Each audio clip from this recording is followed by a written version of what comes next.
Treasure Island, Chapter 11. What I Heard in the Apple Barrel. No, not I, said Silver. Flint was cap'n. I was quartermaster, along of my timber leg. The same broadside I lost my leg, old Pew lost his deadlights. It was a master surgeon, him that amputated me, out of college and all, Latin by the bucket, and what not. But he was hanged like a dog, and sun-dried like the rest, at Corso Castle. That was Robert's men, that was, and comed of changing names to their ships, Royal Fortune, and so on. Now what a ship was christened, so let her stay, I says. So it was with the Cassandra, as brought us all safe home from Malabar, after England took the viceroy of the Indies. So it was with the old Walrus, Flint's old ship, as I've seen amuck with the red blood and fit to sink with gold. Ah, cried another voice, that of the youngest hand on board, and evidently full of admiration. He was the flower of the flock, was Flint. Davis was a man, too, by all accounts, said Silver. I never sailed along of him, first with England, then with Flint, that's my story. And now here on my own account, in a manner of speaking, I laid by 900 safe, from England, and 2,000 after Flint. That ain't bad for a man before the mast, all safe in bank.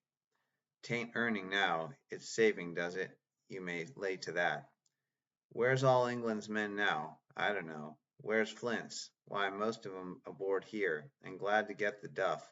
Been begging before that, some of 'em. Old Pew, as he'd lost his sight, and might have thought shame, spends £1,200 in a year, like a lord in Parliament. Where is he now? Well, he's dead now, and under hatches. But for 2 years before that, shiver my timbers, the man was starving. He begged and he stole, and he cut throats, and starved at that by the powers. Well, it ain't much use after all, said the young seaman. 'Tain't much use for fools, you may lay to it, that nor nothing, cried Silver. But now, you look here, you're young, you are, but you're as smart as paint. I see that when I set my eyes on you, and I'll talk to you like a man. You may imagine how I felt when I heard this abominable old rogue addressing another in the very same words of flattery as he had used to myself. I think, if I had been able, that I would have killed him through the barrel. Meantime, he ran on, little supposing he was overheard. Here it is about gentlemen of fortune. They lives rough, and they risk swinging, but they eat and drink like fighting cocks. And when a cruise is done, why, it's hundreds of pounds instead of hundreds of farthings in their pockets. Now, the most goes for rum and a good fling, and to sea again in their shirts. But that's not the course I lay. I puts it all away, some here, some there, and none too much anywheres, by reason of suspicion. I'm 50, mark you. Once back from this cruise, I set up gentleman in earnest. Time enough, too, says you. Ah, but I've lived easy in the meantime, never denied myself a nothing heart desires, and slept soft and ain't dainty all my days but when at sea. And how did I begin? Before the mast, like you. Well, said the other, but all the other money's gone now, ain't it? You daren't show face in Bristol after this. Why, where might you suppose it was? Asked Silver, derisively. At Bristol, in banks and places, answered his companion. It were, said the cook. It were when we weighed anchor, but my old missus has it all by now. And the spyglass is sold, lease and goodwill and rigging, and the old girl's off to meet me. I would tell you where, for I trust you, but it'd make jealousy among the mates. And can you trust your missus? Asked the other. Gentlemen of fortune, returned the cook, usually trust little among themselves, and right they are. You may lay to it. But I have a way with me, I have. When a mate brings a slip on his cable, one as knows me, I mean, it won't be in the same world with old John. There was some that was feared of Pew, and some that was feared of Flint, but Flint his own self was feared of me. Feared he was, and proud. They was the roughest crew afloat, and Flint's. The devil himself would have been feared to go to sea with them. Well now, I tell you, I'm not a boasting man, and you seen yourself how easy I keep company. But when I was quartermaster, lambs wasn't the word for Flint's old buccaneers. Ah, you may be sure of yourself in old John's ship. Well, I tell you now, replied the lad, I didn't half a quarter like the job till I had this talk with you, John. But there's my hand on it now. And a brave lad you were, and smart too, answered Silver, shaking hands so heartily that all the barrels shook. And a finer figurehead for a gentleman of fortune I never clapped my eyes on. By this time I had begun to understand the meaning of their terms. By a gentleman of fortune they plainly meant neither more nor less than a common pirate, and the little scene that I had overheard was the last act in the corruption of one of the honest lads, one of the honest hands, perhaps of the last one left aboard. But on this point I was soon to be relieved, for Silver giving a little whistle, a third man strolled up and sat down by the party. "Dick's square," said Silver. "Oh, I know Dick was square," returned the voice of the coxswain, Israel Hands. "He's no fool, is Dick." And he turned his quid and spat. "But look 'ere," he went on, "here's what I want to know, Barbecue. How long are we going to stand off and on like a blessed bumboat? I've had almost enough of Captain Smollett. He's hazed me long enough, by thunder. I want to go into the cabin, I do. I want their pickles and wines and that." "Israel," said Silver, "your head ain't much account, nor ever was, but you're able to hear, I reckon, leastways, your ears is big enough. Now here's what I say. You'll berth forward, and you'll live hard, and you'll speak soft, and you'll keep sober till I give the word. And you may lay to that, my son." "Well, I don't say no, do I?" growled the coxswain. "What I say is, when, that's what I say." "When, by the powers!" cried Silver. "Well, now, if you want to know, I'll tell you when. The last moment I can manage, and that's when.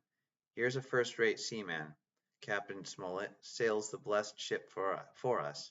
Here's this squire and doctor with a map and such. I don't know where it is, do I? No more do you, says you. Well then, I mean this squire and doctor shall find the stuff, and help us to get it aboard, by the powers. Then we'll see.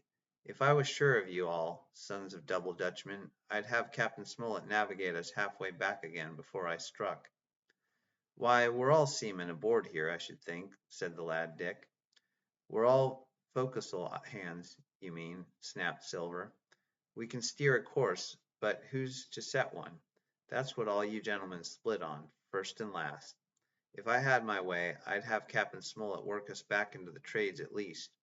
Then we'd have no blessed miscalculations and a spoonful of water a day. But I know the sort you are. I'll finish with 'em at the island as soon as the blunt's on board, and a pity it is. But you're never happy till you're drunk. Split my sides, I've a sick heart to sail with the likes of you." "Easy all along, John," cried Israel. "Who's a crossing of you?" "Why, how many tall ships, think ye, now, have I seen laid aboard? And how many brisk lads dying in the sun at Execution Dock," cried Silver, "and all for this same hurry and hurry and hurry. You hear me? I seen a thing or two at sea, I have. If you would only lay your course and a pinny to windward, you would ride in carriages, you would. But not you, I know you. You'll have your mouthful of rum tomorrow, and go hang. Everybody knowed you was a kind of a chaplain, John. But there's others as could hand and steer as well as you," said Israel. "They liked a bit o' fun, they did. They wasn't so high and dry, nohow, but took their fling, like jolly companions, every one." "So," says Silver. "Well, and where are they now? Pugh was that sort, and he died a beggarman. Flint was, and he died of rum at Savannah. Ah, they was a sweet crew, they was. Only where are they?" "But," asked Dick, "when we do lay athwart, what are we to do with them, anyhow?" "There's the man for me," cried the cook admiringly. "That's what I call business. Well, what would you think? Put 'em ashore like maroons? That would have been England's way. Or cut 'em down like that much pork? That would have been Flint's or Billy Bones's." "Billy was the man for that," said Israel. "Dead men don't bite," says he. "Well, he's dead now hisself. He knows the long and short of it now. And if ever a rough hand come to port, it was Billy." "Right you are," said Silver, "rough and ready. But mark you here, I'm an easy man. I'm quite the gentleman, says you, but this time it's serious. Duty is duty, mates. I give my vote, death. When I'm in Parliament and riding in my coach, I don't want none of these sea lawyers in the cabin a coming home. unlooked for, like the devil at prayers. Wait is what I say, but when the time comes, why, let her rip. John, cries the coxswain, you're a man. You'll say so, Israel, when you see, said Silver. Only one thing I claim Trelawney. I'll wring his calf's head off his body with these hands. Dick, he added, breaking off, you must jump up like a sweet lad and get me an apple to wet my pipe like. You may fancy the terror I was in. I should have leaped out and run for it, if I had found the strength, but my limbs and heart alike misgave me. I heard Dick began to rise, and then someone seemingly stopped him, and the voice of Hans exclaimed, "Oh, stow that! Don't you get sucking of that bilge, John. Let's have a go of the rum." "Dick," said Silver, "I trust you. I've a gauge on the keg, mind. There's the key. You'll find a pannikin and bring it up." Terrified as I was, I could not help thinking to myself that this must have been how Mr. Arrow got the strong waters that destroyed him. Dick was gone but a little while, and during his absence Israel spoke straight on in the cook's ear. It was but a word or two that I could catch, and yet I gathered some important news. For besides other scraps that tended to the same purpose, this whole clause was audible. Not another man of them will join. Hence there were still faithful men on board. When Dick returned, one after another of the trio took the pannikin and drank. One, "To luck," another with a "Here's to old Flint," and Silver himself sang in a kind of song, "Here's to ourselves, and hold your luff, plenty of prizes and plenty of duff."